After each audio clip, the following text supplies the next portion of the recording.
utubwiye ko wikinishije gute? Ya no kwinyaza nyine nkaruhuka. Buriya nta n'ikindi kintu kiba cyatumye yagara nibyo bizi biba bikubundikiriyemo. Ya satira rugongo nyine abikurikirana. Kuri urugongo ukozaho iki? Nagatoki tu. Nagatoki. Ya. Ubitanzamura ya myanda igasohoka. And then nyine kugira ngo wumve uruhutse. Ahita haza umweru. Iyo hasohotse amazi avanze n'ibintu by'umweru kaba kabaye aho ngaho mba nduhutse.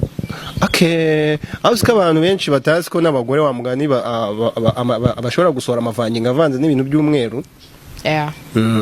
Abantu bundi bamenyereka abagabo ari bo barangiza nyine bakagaragaza amasohoro, ariko abadamu namwe menya ariko bigenza mufite ibintu by'imyeru bisohoka.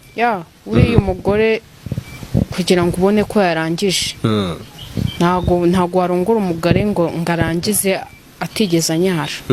Ntago bibaho. Nese abagore batagira amavangingo bigenda bite?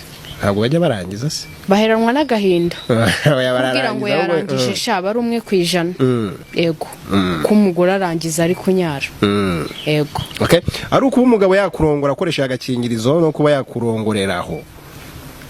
Wowe ukunda iki? Utararangiza n'iryo jambo mwizeranye twizeranye nge nawe. Ntago natuma nkozaho prudence.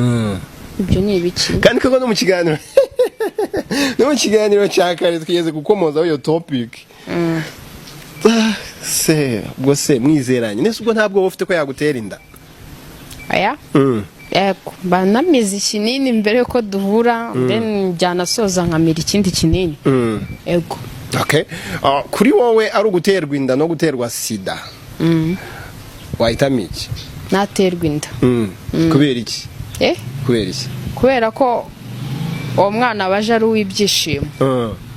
Ari umugisha. Yego. Kandi unteye sida ntago nagukumbura. Ako unteye umwana muramureba nkavuga ati iyi ni ishusho yanjye. Ariko abakobwa benshi urabizi ko mutinya guterwa inda.